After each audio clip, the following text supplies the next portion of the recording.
Olá, pessoal, estamos aqui com muita alegria com vocês para mais um Conectando e Lima. Desmistificando a reforma tributária. Hoje o Lima está numa alegria gigantesca porque nós voltamos para a reforma tributária. E, gente, nós estamos com um dos temas aqui que eu entendo ser um dos temas mais populares e mais intrigantes que já existe hoje, mas que vai dar um impacto violento na reforma tributária. Qual vai ser o tema de hoje, Lima? Vamos lá, fragmentação do negócio para você alcançar o benefício do Simples Nacional. É um tema muito importante que vai mudar muito. Não perca. É isso aí, pessoal. Então roda a vinheta.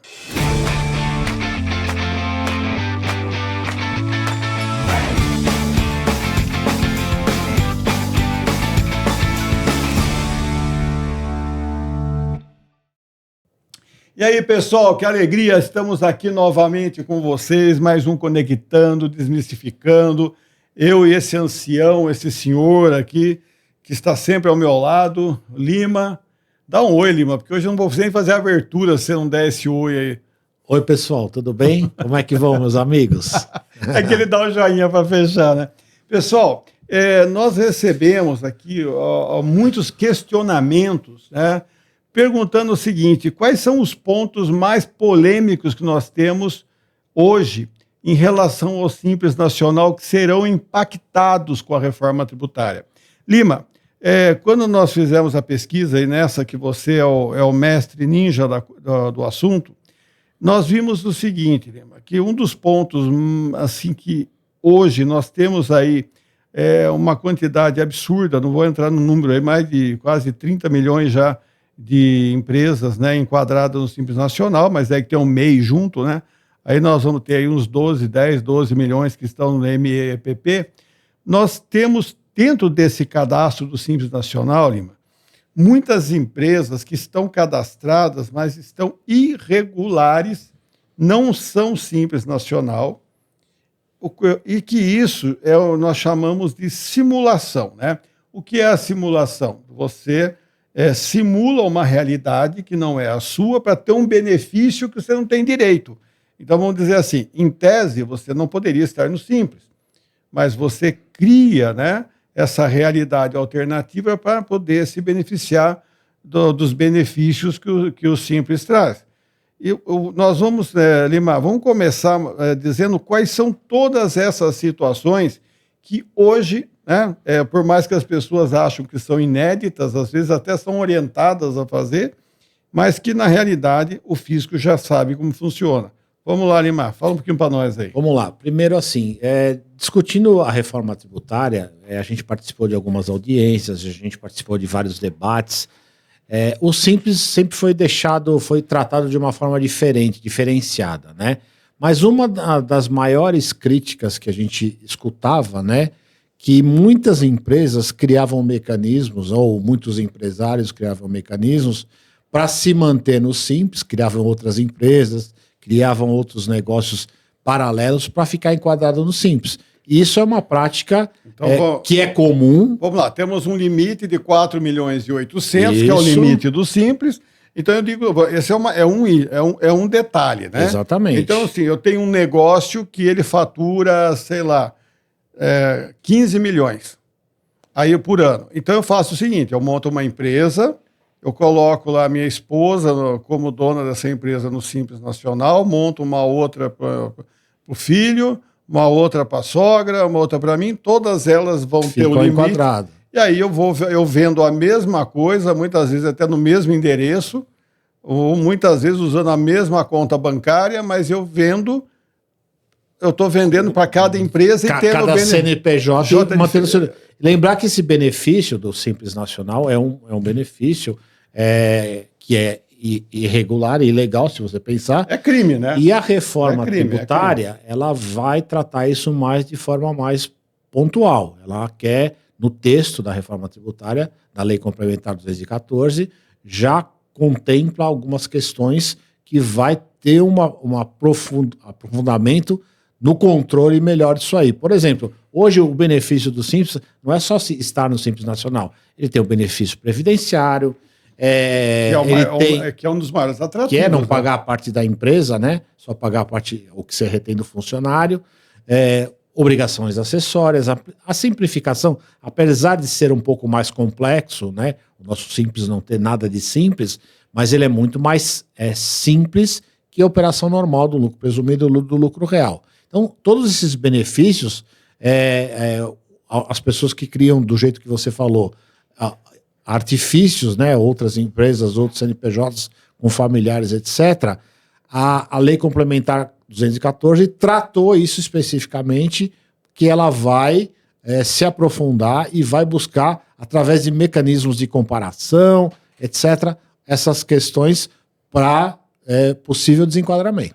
Até porque, quando nós falamos disso, o fisco já tem, né, recentemente, aí, com a Fazenda Nacional, eles estavam fazendo essa exposição para nós, dizendo, olha, nós sabemos que esse cadastro ele possui uma quantidade significativa de empresas que não deveriam estar aí. Exato. Então começa lá. Então ele começa a ver o seguinte: tem empresa que está no lucro presumido, mas todos os funcionários dele estão registrados numa empresa do Simples. E eles trabalham para essa outra CNPJ que está no lucro presumido. Ou quando ele não tem... Ou presta serviço, né? De alguma forma eles tentam burlar. E eles chamam isso de planejamento tributário, né? Isso é... Que é uma falácia, né? Quando o cara fala, não, eu tenho um planejamento, eu abri minha empresa, mas coloquei todos os funcionários na empresa do Simples. Nada impede que, de fato, alguém tenha uma empresa que esteja no Simples, que preste serviço para ele, mas que seja de fato, de direito, e não uma simulação. Não estou dizendo que isso não é possível, mas a prática, né, essa simulação envolve isso. Então, agora vai mudar. Essa questão foi tratada especificamente em alguns artigos da lei. Por exemplo, ele estabelece hipótese de responsabilidade solidária entre as empresas. Então, isso que você citou aí, de uma prestar serviço para outra, o parente fazendo, você tem que ter alguns cuidados, vai ter que ter muito mais cuidado, né, para não acontecer essa responsabilidade solidária. Né? É o que eles chamam de unidade econômica e entidade tributária. Né? Ou seja, tudo é uma unidade. É uma unidade só.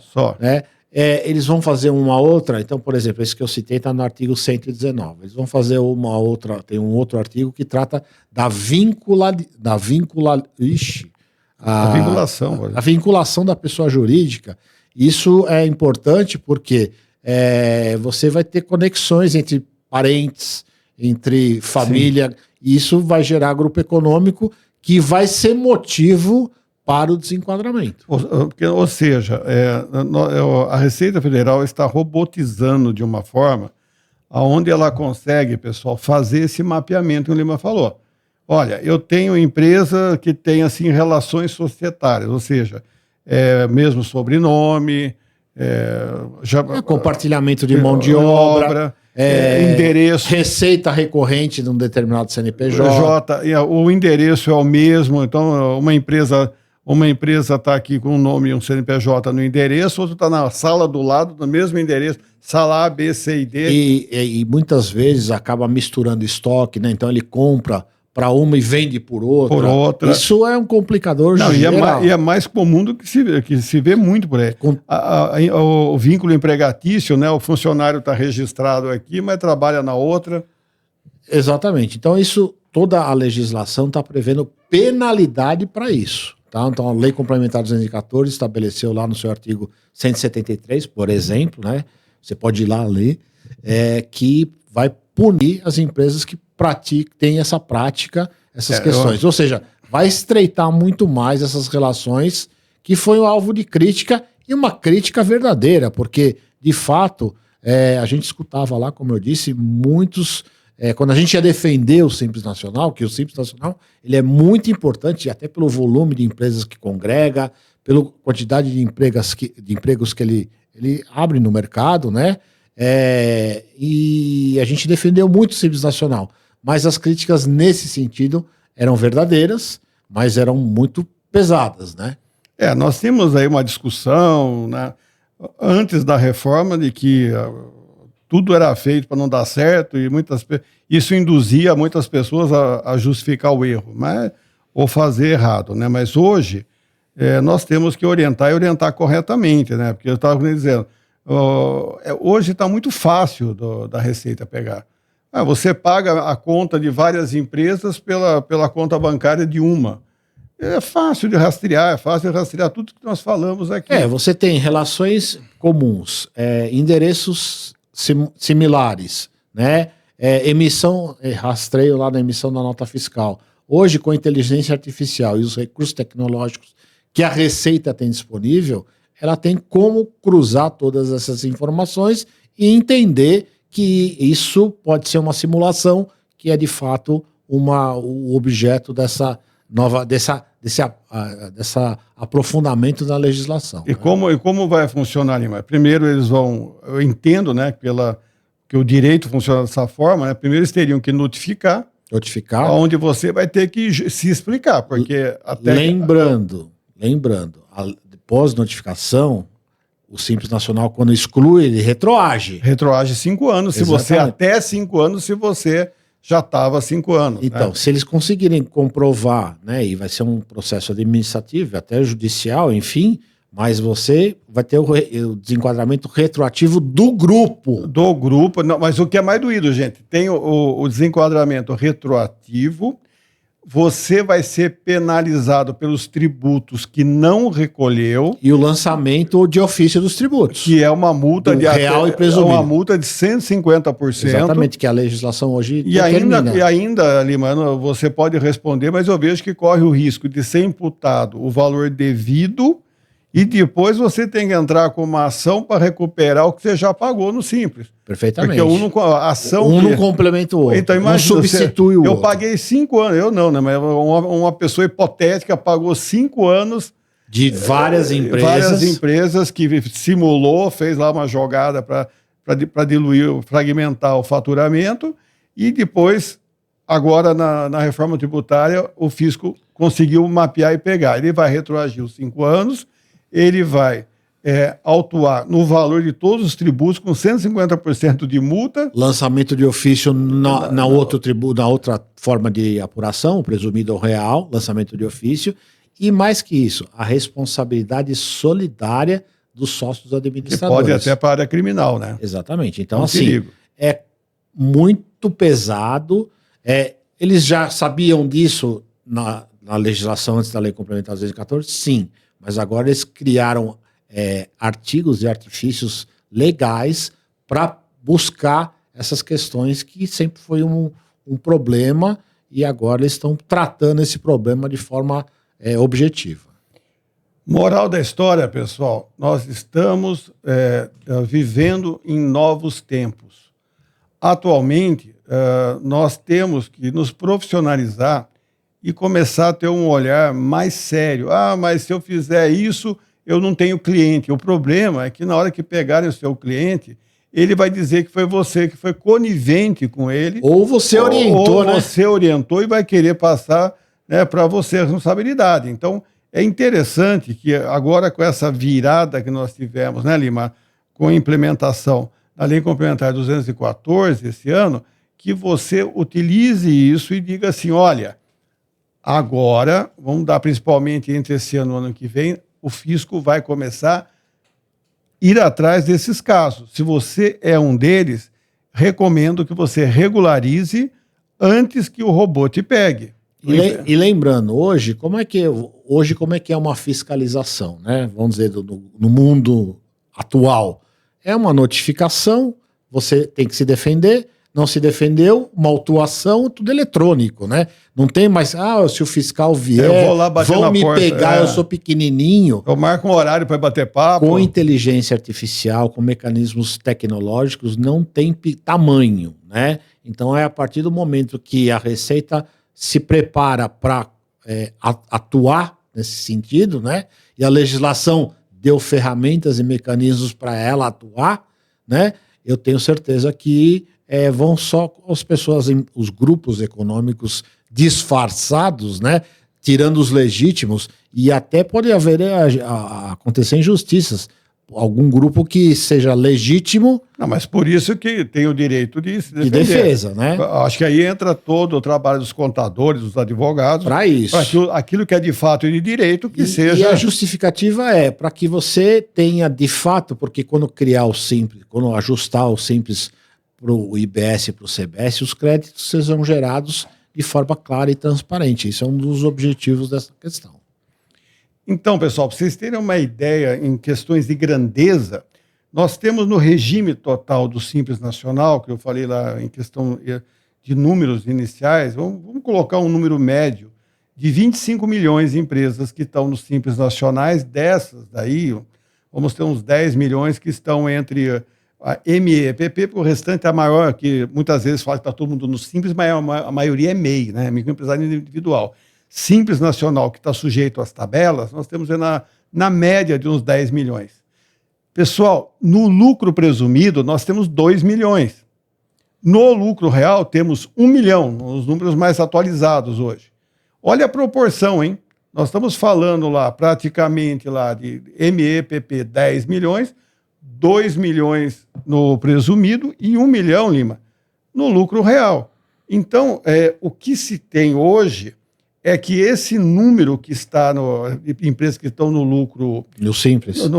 Que estão aqui no Simples Nacional, né? Eu ia falar lucro presumido, mas no Simples Nacional, eles estão tomando um benefício porque a reforma tributária tem foco nas empresas grandes, nas empresas que são esses 2 milhões, esse 1 milhão que eu citei. No momento que essas empresas elas saem desse mundo aí do lucro presumido ou lucro real e se escondem dentro do Simples Nacional, eles saem fora, né, do campo praticamente da tributação, que é a tributação devida a ela. Então, hoje, no Simples Nacional, eles já têm um projeto, um programa, onde já está entrando em prática, onde eles vão realmente rastrear, localizar e, como nós estamos falando aqui, penalizar. A Lei Complementar 214 deu, na verdade, ela corrige essa distorção, né? Acaba com essa polêmica de que é artificial esse número do Simples, né? Tem muita gente escondida aí no Simples que não deveria estar, e acaba com essa polêmica também de ficar falando, olha, o Simples não é um benefício, as empresas estão se beneficiando indevidamente. Eu acho que aí acaba essa questão que vem ao longo dos anos se justificando para criticar o Simples. Então, acho que a reforma tributária, como você disse, foi focada nas grandes empresas, né? Mas essa questão, essa distorção foi corrigida com essa mudança na legislação. E até porque também nós vemos que o Simples, como que você faz com que alguma coisa vá aos poucos, né, diminuindo? Vamos dar um exemplo. A tabela, né, que nós temos lá do imposto de renda pessoa física. Qual o período que nós temos reajuste nela? É muito pouco. Qual o período que nós temos reajuste na tabela do Simples? Nós vemos a inflação, todos os preços aumentando todo dia, mas a tabela do Simples ainda está em 4 milhões e 800. Então nós vemos que ainda nós temos aí outros, talvez, mas seja assunto para os próximos programas, mas nós vemos que o Simples ele ainda é alvo de não sofrer tanto incentivo, mas eu acho que para a gente poder brigar por incentivo, primeiro nós vamos ter que fazer essa faxina dentro do cadastro.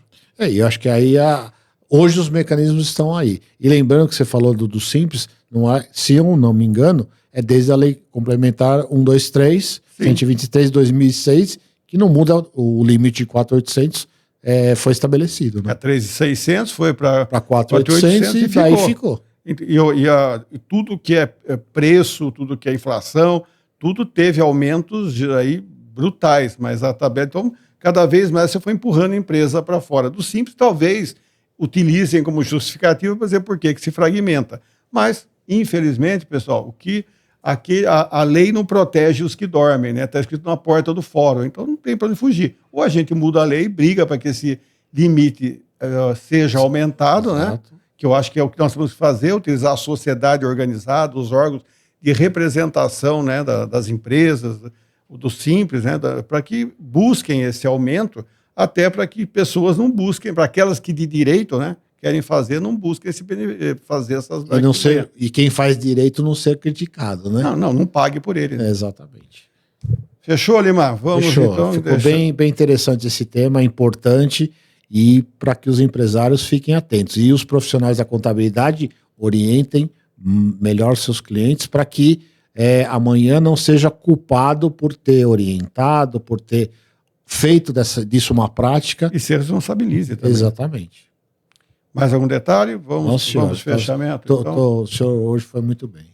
Muito obrigado. Quando eu sou bem avaliado pelo Lima, eu vou para casa Hoje ele falou pouco, né? Foi super pouquinho. Com 3 estrelinhas na minha carteirinha.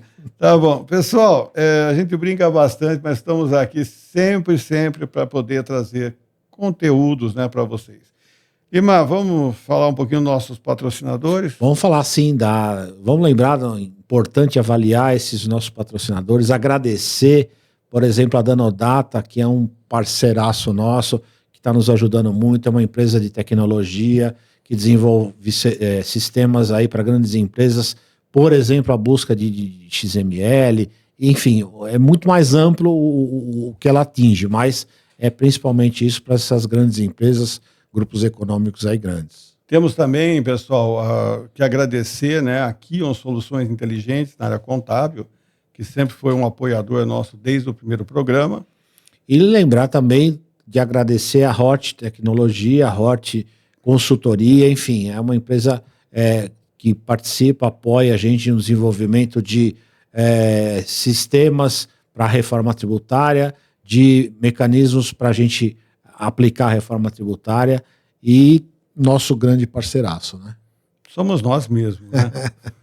Pessoal, é isso aí. Edmar, manda um joinha para todo mundo aí, que sem o seu joinha o sol não nasce amanhã. O nosso joinha é para agradecer a você, gostou do nosso programa. Agora nós vamos focar muito mais em temas específicos, direcionados, como falamos hoje do Simples Nacional, um mecanismo que está sendo criado para o Simples Nacional. E você comente, mande seu joinha, inscreva-se no canal e contribua com sugestões para a gente melhorar cada vez, porque esse programa é feito para vocês. Um grande abraço para vocês. Tchau, pessoal.